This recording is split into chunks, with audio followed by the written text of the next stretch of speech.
Hey Nathan, welcome to the Creative Sparks podcast. Tell us a little bit about yourself and what it is you do. Yeah, no problem. Well, hello. Thanks for having me here. I describe myself currently as a content creator, which is a really vague term. I say that every single time. I don't love the term influencer, even though in many regards, I suppose we're all influencers, right? So it is an accurate term Yeah. for this day and age of content creation and posting things and, uh, you know, affiliate links and sponsorships and whatnot, right? But I like the term content creator for now. I don't really identify as a filmmaker, more so a photographer. But these are semantics, really. Yeah. But if you look at a lot of my older footage, it's kind of like, I like to think of it as stills in motion, you know? I just like to capture a moment, a composition. And so, but the irony is that I've made almost all of my money in video creation, not so much with photography, although that's going to change. Yeah. But in the future, I will be an author as well. I mean, I'm already calling myself an author, even though I haven't published anything officially yet, but it's on the way and it's going to happen. Wow, sounds really exciting. Just curious, what do you think is the difference between a creator and an influencer? Is it the same thing, or is it just that one sounds better than the other? Well, what, in your opinion, is an influencer? I mean, again, these are semantics, and I think ultimately I do think that one sounds better than the other. But what I like about the term creator is that it's focused on the emphasis is on creation, right?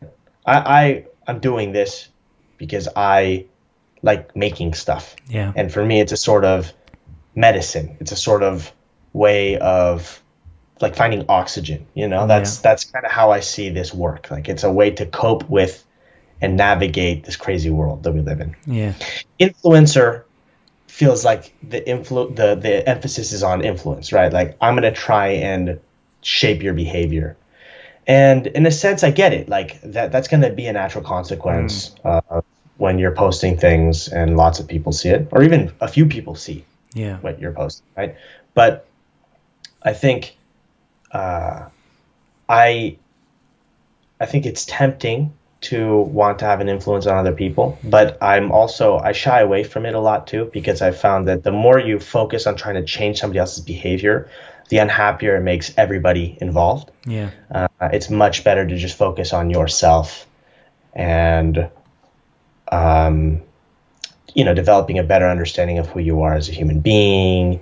And I think that can lead to a greater level of empathy and kindness that can then actually have more of an impact on the world. So that's kind of my long-winded explanation for why I prefer creator over influencer. Yeah, and that's exactly, all the things like showing your life, sharing your thoughts, your philosophy. That's also the main theme of your channel, right? You do a lot of live experiments, taking cold showers for, I don't know how long, 30 days, certain amount of time without social media.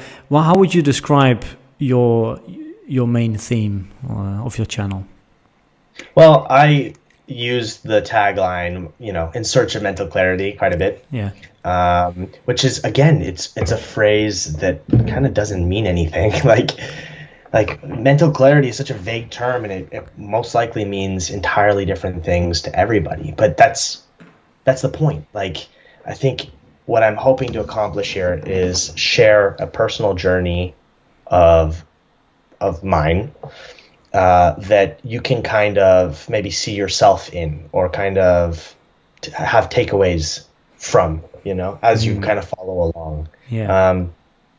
And I think there's something very appealing with the idea of mental clarity, because it's about awareness, it's about presence, it's about kind of showing up to life, if you will. And it can feel so elusive sometimes with how fast the world's moving and the amount of distractions that exist, and all of the stimulation and all of the changes and all of it, So, that's what I'd like to focus on. These experiments that I do sometimes are, short-lived. Sometimes they last a lot longer. I tell a lot of people, I ended up doing cold showers for a full year. For a full year? Yeah. So Well, it went from just a month to a year, but I actually ended up stopping, not because I couldn't continue, but because the meaning of that experiment was lost. It became about something else. yeah, I felt this is something I'm actually writing about, and I don't think it's a little bit difficult to articulate, but I think there's a deeper truth to it.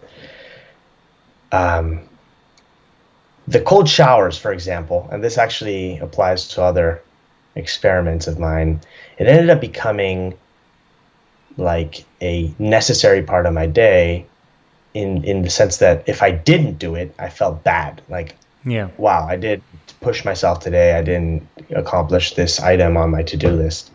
And so there was this kind of sense of guilt, I guess, if I didn't do it. yeah, And that was like, well, that's not the point of this at all. Like this, I totally changed the meaning of this entirely. And so this sort of search for mental clarity is actually quite intangible. It's quite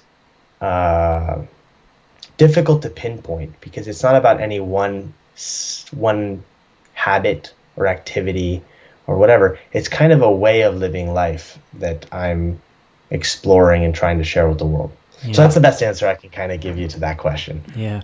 Well, in your YouTube videos, they're of extremely high quality. When I watch those videos, I'm like, man, did he do everything by himself? It's like you're watching a Netflix documentary, right? So maybe take us back to the beginning when you started a YouTube channel. I mean, do you have a background in filmmaking or video making? Take us back to the beginning to when you started your channel. Totally. So, I mean, the answer is that nowadays I don't do everything by myself, but we can kind of build up to that. Yeah. I actually started posting videos in 2015, and I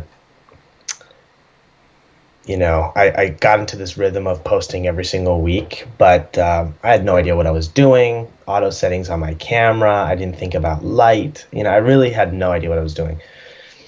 But it was the early stages of learning the process of, I guess, filmmaking and giving somebody an audiovisual experience. So I kind of started to learn how to edit a little bit. And that's sort of the stage too, where you're beginning to develop not your taste, if you will, because you always have your taste, right?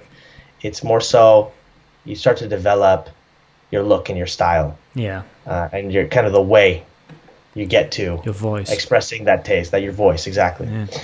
And I did that for about a year and a half. I'm kind of giving you the short version of this because there's a lot of little pieces to the story, but I ended up getting burned out, not from the work actually, but because of some personal stuff that a really rough experience, let's say, in Argentina, in Latin America. And so I ended up taking a break from posting because I was looking at all my work and I was like, I'm not proud of this. I didn't do stuff that I feel like will stand the test of time or that I'll look back on and feel like that kind of feeling of joy and excitement. Were you doing YouTube full time? No. I was finishing high school actually. Like okay. I was doing this dual credit program, so I was going to the community college and wrapping that up. I was working a little bit to save a little bit of money. That's how I was able to go to places like Argentina. But anyway, I came back after a year and a half, and I should say I came back to the U.S. This is a year and a half into posting YouTube videos, and I stopped. I took a pause, and I was like, all right, I'm going to really dive a little bit more intentionally headfirst into the filmmaking industry and learn how to do this, how to make stuff, like the technical side, if you will. And so I went through a dry period, if you will, of trying to find work, but nobody would call me up, even as a PA, a production assistant, like the lowest position, I suppose, in the hierarchy. Yeah. But eventually, like 8 months in, I started to get called up. I started to go on set. I started to make connections, and that kind of slowly led into working in different capacities. And I tried pretty much every department, if you will, on set.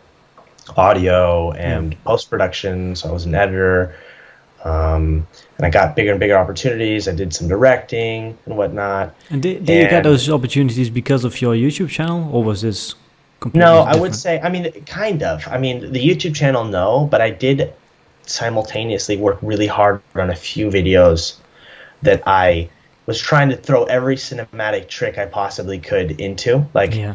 I watched a million tutorials online and was kind of simultaneously learning online, like YouTube, and on set with like production companies and whatnot. Yeah. And so I created these YouTube videos that I could then show and say, like, look, I can actually edit some stuff. And that kind of helped me show that I could do something, you know, and then that kind of led to jobs, and then that kind of, so it was like this feedback loop, if you will. Yeah. And so that was like kind of the next year and a half of this journey. And during that period, I posted very little. At the end of 2018, I had kind of wrapped up a really big project, 6 months traveling Latin America and the Spanish-speaking world, so including Spain and the U.S., because there's a lot of Spanish speakers in the U.S. And I had been directing and DPing that, and I was just thinking, like, okay, I have this kind of newfound confidence, this skill set that I can really apply. I think I could do something special, you know, on YouTube. And I never forgot about it. Like, I never let it go fully. I think there was a period where I was like, yeah, I don't want to focus on this as much, but the pull of wanting to create something and share it on the internet was just too strong. Like, I could not ignore that. Yeah. So end of 2018, I started posting again, and for 4 or 5 months, it's going nowhere. I'm actually losing subscribers every single time I post. And then it blew up in April of 2019, and since then I've been riding the wave. But yeah, you know, coming back a little bit more mature, had time to reflect, thinking about storytelling in a different way, and then also applying the technical side. I think I had sort of a unique combination of factors that helped crack the code. But I really had no idea, and I really had a lot of self-doubt still. I was like, is this even possible? Like, are people even going to care about what I'm talking about and what I'm trying to do? Yeah, so you restarted on YouTube in 2018, and you brought your videos to a new level. The quality was much better. And then you posted all those videos for 4 or 5 months and nothing happened, right? How does that feel? Isn't that frustrating? It was frustrating. I mean, I definitely had a lot of, I was trying not to complain about it, but you know, if you talk to my parents, they heard about it. I would go to them. I'd be like, I just spent 40 hours on this. Yeah, exactly. And 36 people have watched it, or whatever, you know, or a couple hundred people. Yeah. And then you see on YouTube, and it seems like, you know, you're comparing and you're trying to figure out what the heck is going on. And there's people with established audiences where you're like, hold on, I'm doing something that's at least of comparable quality, right? Yeah. But I took it as a challenge to just get better every single time. So every video had to be better than the last, and I was going to go all out with time lapses and the music and the cutting and the reflections and the color grading and the topic and the thumbnail and the title, like all of it. It's just the whole package needed to be premium. So that was the direction I went, and that's not like the recipe for success, because there's actually many recipes for success, but it was the way that I had to do it because it's what made me feel proud of what I was doing and brought me that kind of joy for storytelling. And in the end, it worked out. So yeah, I understand that frustration that you were just talking about, because not long ago we launched our first YouTube channel here for Creator Smarts, starting from zero. And right. I mean, I do have another YouTube channel where we talk about language learning, which is we have like 30 or 40,000 subscribers there. But, you know, just starting all over again from zero just reminds me how hard it is to start from zero. My colleague Ollie, he uploads these videos on a weekly basis, and the quality is like really good, really informative. Yeah. Very high quality, but it really takes, I mean, we have been doing this for a few weeks now. We have like 40 or 50 subscribers. Like, it's like, shit, is this ever going to take off? But I guess in those cases, you just have to believe in the process, right? You have to believe that if you keep putting out quality work over a long period of time, consistently, every single week, one day is just the algorithm is going to pick it up and promote it to new people. Yeah, you have to have this kind of long-term view and to really stick at it and to be stubborn in a sense. It's not even just patient, but stubborn. Yeah. So what was it? Oh, go ahead. Well, I was just going to say that, like, I'm actually experiencing this now as well, like, still, because I'm trying to now post on Facebook. So I have a Facebook page, also Nathaniel Drew, you know. Uh, I have been posting some videos on TikTok, and it's a little bit easier with the algorithms there. But I would love for my Facebook page to grow, and I Yeah. haven't cracked the code yet. Like I'm posting my videos on there. I've been doing it for several months, and you would think like I have an established audience, Yeah. etc. But it's a different animal. It's a different platform. It's almost like a parallel universe, Yeah. um, and you just got to stick with it, I guess. And sometimes, in the end, it might not work out, but I'm gonna give it everything that I've got. And if 6 months or a year from now, I'm seeing no signs of progress, I don't think there's any shame in saying like, okay, maybe this isn't where my content belongs. Yeah. But Yeah. I guess that's a big question, right? Like your content works very well for YouTube. It's very is very high quality. Like people need to pay attention, right? It's not always very easy to consume content. Like you go quite deep, so I guess then YouTube could work quite well. Yeah, on Facebook, I'm not really sure what works on Facebook, but you remember these videos. I know that the guy from Nas Daily, what is his name? oh yeah, I'm familiar with his page. Yeah, I mean, is it Naz? No, it's not Nas. That's the name of his channel. It means people in Arabic, apparently. I forgot his name. Anyway, he's huge on YouTube, right? He has like millions and Right. millions of like that. But his videos are very short, easy to consume. I think in the beginning they were only 1 minute. There's like big subtitles, so maybe better for an audience that pays less attention. That for people who are just scrolling. But I guess Yeah. I guess I that's agree. what we I mean, yeah. it's look, I don't want to write it off because I think Yeah. in some ways Facebook and TikTok are more the Wild West, if you will. Yeah. And that was YouTube not that long ago. Yeah. And now YouTube has evolved quite a bit. And even just in 2018, like I said, I wasn't even sure if my content was going to work out on YouTube, and it did. So Yeah. you never know. Like I believe in the message that I am putting out into the world, and I believe that there may be people out there on these platforms interested in hearing it. And so I'm gonna at least give it a shot because I don't want to be stuck to one platform. Yeah. And this leads into a bigger conversation Yeah. that I don't know if you want to go in this direction, but about creating classes and creating, writing a book and doing other things, creating Yeah. stuff outside of just social media because Yeah. of how ephemeral it is and how dangerous it can be to let an algorithm or a set of algorithms control Yeah. your life, and your livelihood. Yeah, exactly.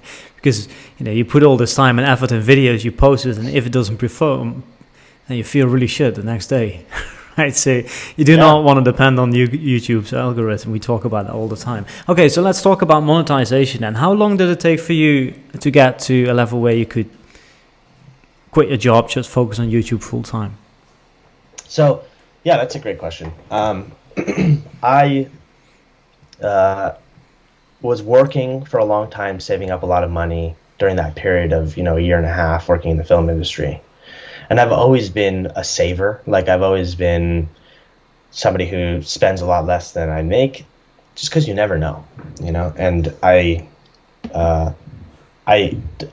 always been extremely resistant to the idea of getting in debt, especially so early in your career. Like this is why I ultimately made the decision not to go to college in the United States. Ultimately, I didn't go to college at all. But in the United States in particular, I mean, the decision was made easy for me in a sense because it was so exorbitantly expensive. Yeah. That for somebody in my field, a creative space, it's making less and less sense all the time. Yeah.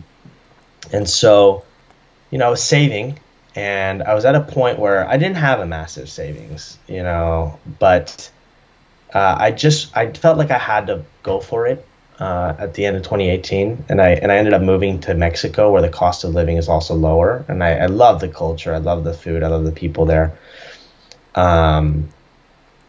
And I just kept thinking to myself, like, I am at an age where I've got to take big risks right now because there's the potential for big reward. And even if it's, a failure, quote unquote, and this doesn't pan out, I'm at an age where it's like I can totally recover from this, Yeah. you know. You're like in your early And so 20s, right? Just for our listeners. yeah, I'm 23. Yeah. So I did that when I was 21. Yeah. And I just felt like I don't have really that much to lose. Like always you know, it can feel scary to go for it, and there's always that potential to lose something, right? But I just, you know, if you take a step back, it's like I had a few $1,000s in savings, you know, for somebody in their 40s, that's, you know, or, you know, you would think if they're further along in their career, that's not as big of a deal, you know what I mean? And so it's like just trying to have perspective on where I was at. Obviously it was big, it was really scary, and I didn't know it was going to work out, but I just knew I had to go for it. Yeah. And so in a sense, I made it my full-time thing well before it was making me any money, because I was making like $25 a month from the AdSense. Yeah. That's not an exaggeration. And finally in March, when things were starting to pick up, I made like $400. And then in April, it took off. And I wasn't ready. It was just ad revenue, but you know, considering I was able to sort of ride that wave and keep things going, it's given me time to create things like classes, and I have a little digital store on my website, and let's see what else. You know, just build things up a little bit. Yeah, so tell us a little bit about your courses then. I saw on your website that you have 3 courses, is that correct? What are they about, and what inspired you to create those courses? Yeah, so right, so I do have 3 courses out right now. I'm going to be releasing several more this year. I have a couple on Skillshare, and we can talk about that. One is on how to document your life. Yeah. And it's about kind of living intentionally and creating sort of this trail of your experiences that you can look back on. Mm-hmm. One is on creativity, and the things that I wish I knew earlier on in like navigating this whole process over the last 6 years. Mm-hmm. And the crown jewel right now, the one that has been the most work and that I'm really honestly the most proud of, is on language learning. We were calling it the Ultimate Language Learning Guide, and I did this one with my friend Johnny Harris, and it was honestly a long time coming. Basically, I'm just very passionate about language learning and languages in general, and I essentially spent 4 months working with him, sharing everything I knew, you know, on this topic, and we kind of condensed it into like this 4-hour class that includes tools and whatnot. Mm-hmm. And the reason I'm so kind of bullish about online classes is because it's this really cool way to share information in a first of all more deeply, because you don't have the kind of time limit of 10 or 15 minutes or 60 seconds if you're on kind of a platform like TikTok to keep people's attention. So there's way more depth, and you can kind of break things down more granularly. But also, you know, it's an amazing way to make money that's not dependent on sponsorships and ads, you know? Yeah. And that's exciting because it adds kind of this level of stability in this very volatile, unstable world, you know? Yeah.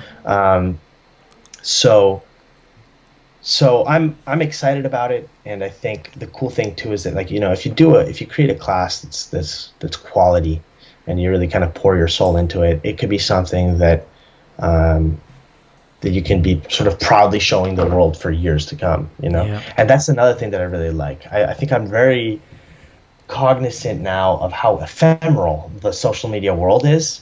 And, you know, I try to make every video that I make a piece of artwork. You know, I want it to really, that people 4 years or 8 years from now can look back and be like, wow, that's great. Like, that was amazing.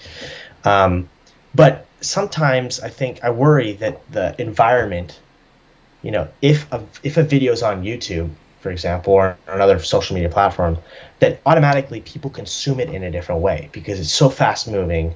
It's so like, I'm just going to chomp through these videos, that some of that value is lost in a sense. Yeah. And so it's weird how we work psychologically as human beings, but I do think that the format and the environment matters a lot. Yeah, exactly. Especially when you sell a course, people pay, so they are more committed, right? Also, like when they watch a video on YouTube, they have all the distractions, like in the sidebar. But when they've paid for a course, they are committed. You have the course. There's no distractions. It's like a clean course, organized, chapter by chapter. Yeah.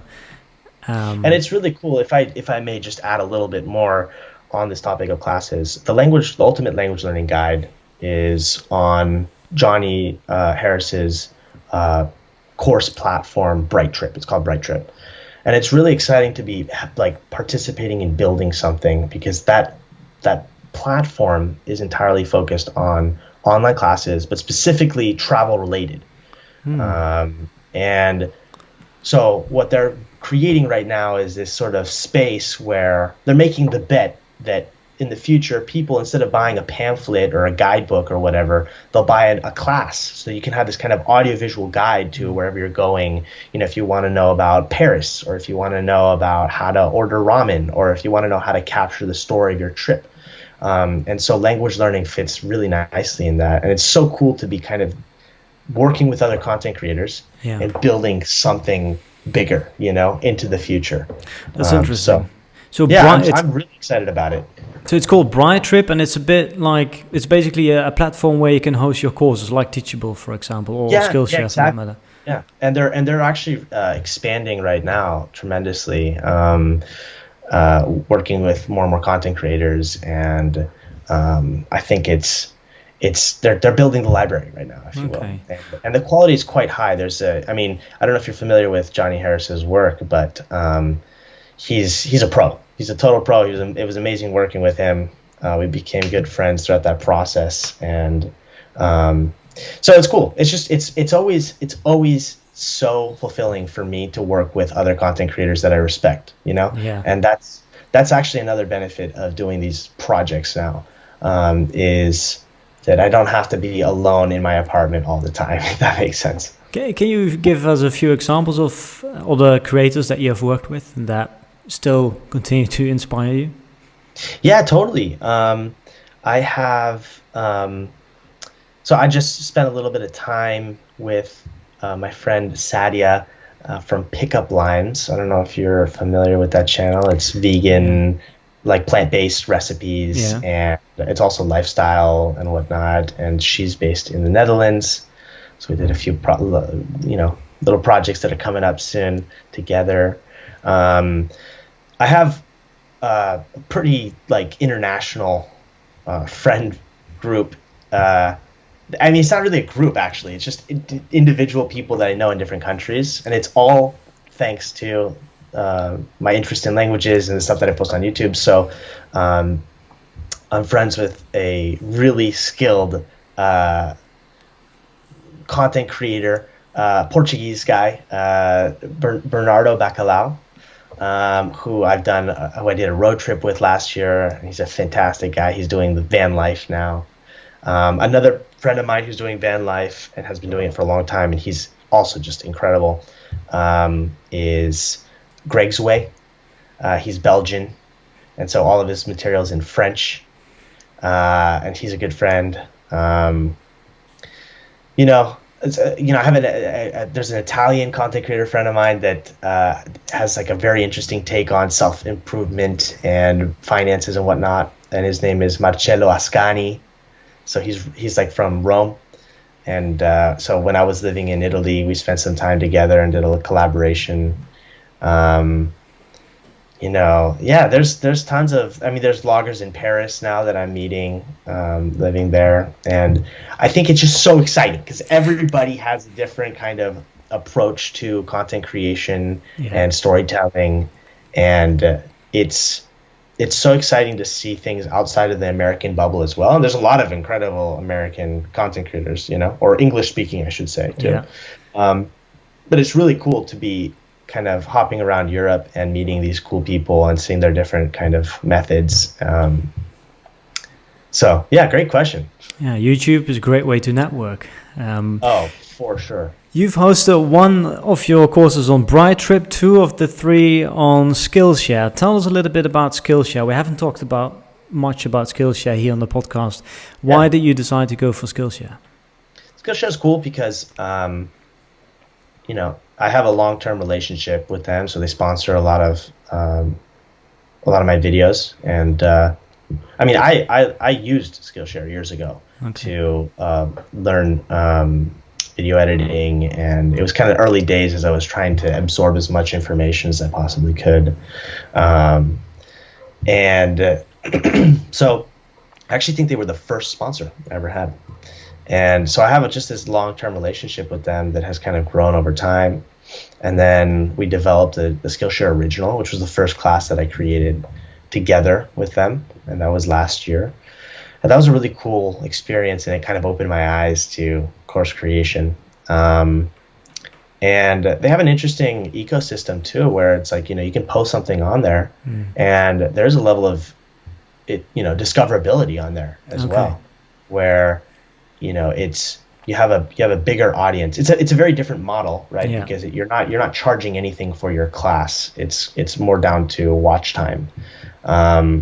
But there's an ecosystem of people on there, so that, like, you know, you might be discovered on Skillshare, whereas it might be a little bit more difficult if you're hosting it on your website. You know, that definitely has to come from your own audience. Yeah, so like on Teachable, for example, you need to set your own traffic, whereas at Skillshare, they already have an audience, and if you have a good course, they might suggest your course to, well, people who are searching for the content that you, for the courses that you've published.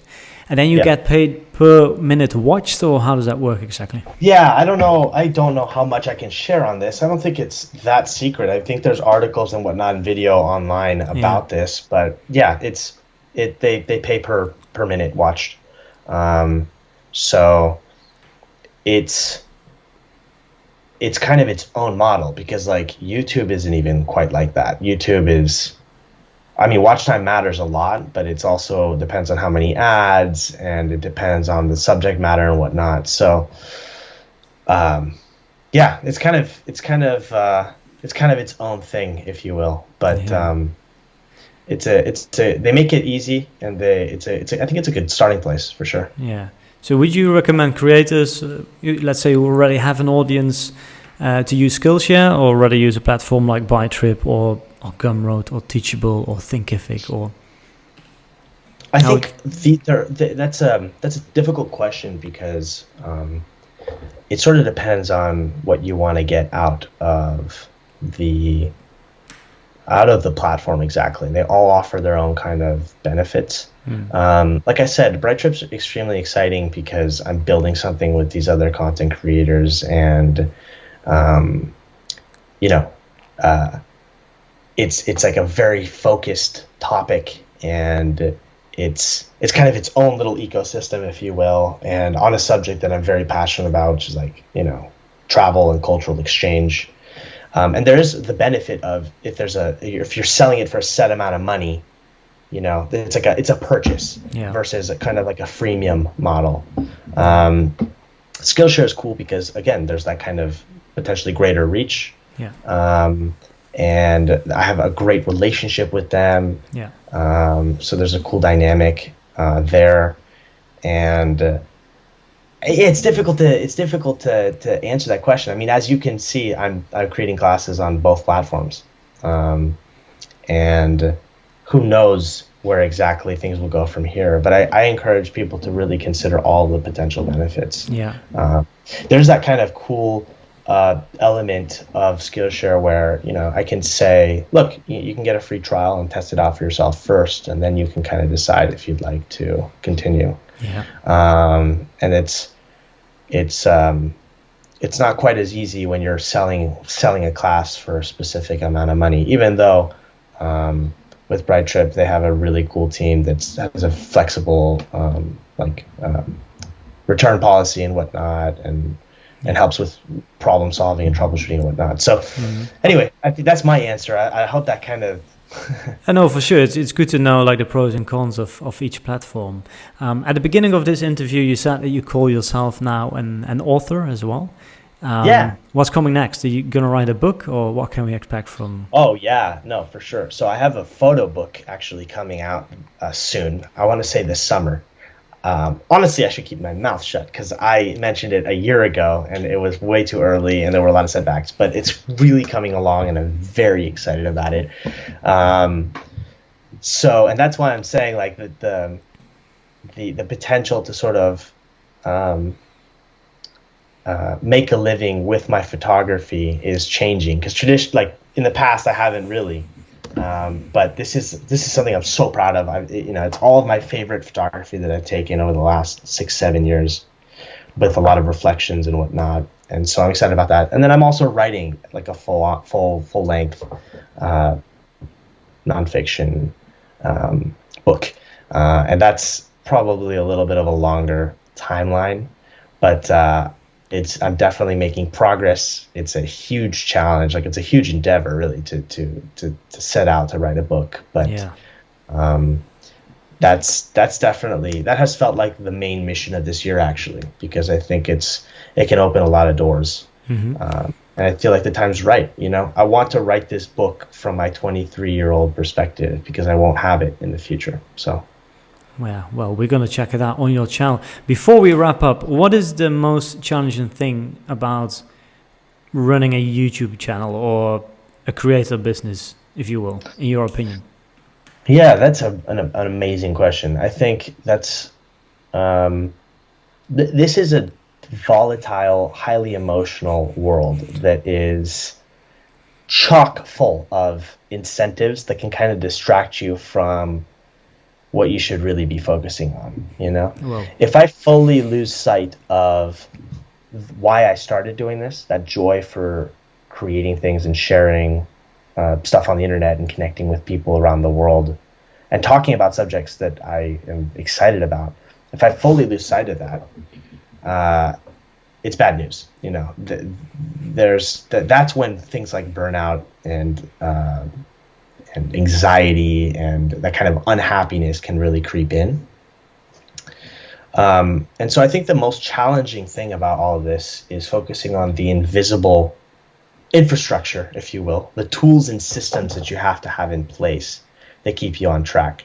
The stuff that in theory, or I should say on paper, doesn't make you any money, right? They're not the sponsorships, they're not the new products that you're releasing, but it's the stuff that keeps you on track and that keeps you, that allows you to do this long term and really make a career out of it. Yeah. Can you give a few examples of what those things are? Yeah, absolutely. So surrounding yourself with the right people, you know what I mean? The kinds of people that will tell you like, look, you it looks like you're filling your plate too full. This doesn't look like it's sustainable what you're doing right now. Yeah. Or so the right people, the right conversations to be had, the right rhythm. For a long time, I would not take weekends. I would not take time off because I was just like, I was in that kind of grind and hustle mentality where I have to make this take off. I have to make this work. And that is okay for a limited amount of time, but that must have an end date, because you can't live your entire life like that. And so simple things like that, right? And more people are talking about it, which is great, but it really is extremely important, taking time off here and there. And then it gets a little bit more individualized, right? Like you have to figure out how you function as a person. I think for me, it's really important to incorporate a lot of travel. I need to be exploring new places that excite me. But I have to pace it as well. I can be too much, right? So it's finding the right rhythm.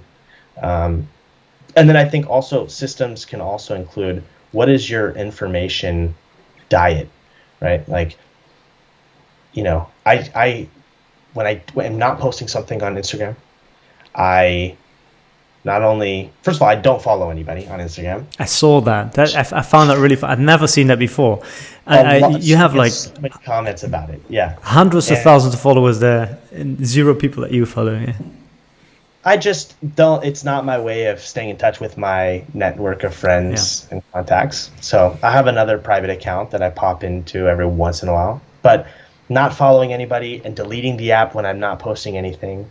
You may notice I don't post very many stories. I just don't need to. I will when I have a purpose, and I do on a once a week or every few weeks or whatever. But that was insanely helpful for my mental health. And I think also like not looking at YouTube Studio, not looking at the performance of stuff, not constantly checking growth and numbers and whatnot. I found that these invisible things were sapping so much of my energy and my ability to do the work that really matters. And so I highly encourage people to focus on that. I think that's really powerful what you just shared here, because we talked about mental health and about, YouTube. It's very easy for us to compare ourselves to others who are more successful. So how can we wrap up this advice? What are some of the things, again, that keep you on track? So I would say the things that keep me on track are the systems and tools that I have in place to keep me focused on what sort of brings meaning to my life. So the right people, the right conversations, the right rhythm for working and not burning the candle at both ends. And my information diet, like being clear on what I should and should not consume, because I just could feel every time I would open Instagram or YouTube Studio or what have you, this level of stress that just saps your energy, So it's these things that make a huge difference, I find. Great. Well, thank you, Nathan. Thank you so much for sharing your story, the wisdom, all the lessons that you've learned so far on your journey. We're going to be following you. If you want to learn more about you and your work and your courses, where can we go? So, that's a great question. My channel on YouTube is called Nathaniel Drew. It's my name. And I'm revamping my website right now, but there's going to be a lot of cool stuff on there very soon. It's www.nathanielsdrew.com. So simple. And I think those are the two main places. I have a newsletter, but you can sign up to that on my website. And you can find me on other platforms like Instagram by just searching up Nathaniel Drew _. So there you go. We're going to check it out. Thanks. All right, thanks for listening to this episode. And if you like this episode, then please give it a positive rating in whatever podcast app that you're using. And if you want to listen to other interviews or just learn more about what we do, then make sure to go to our website, creatorsmart.com. See you on the next episode. Ciao.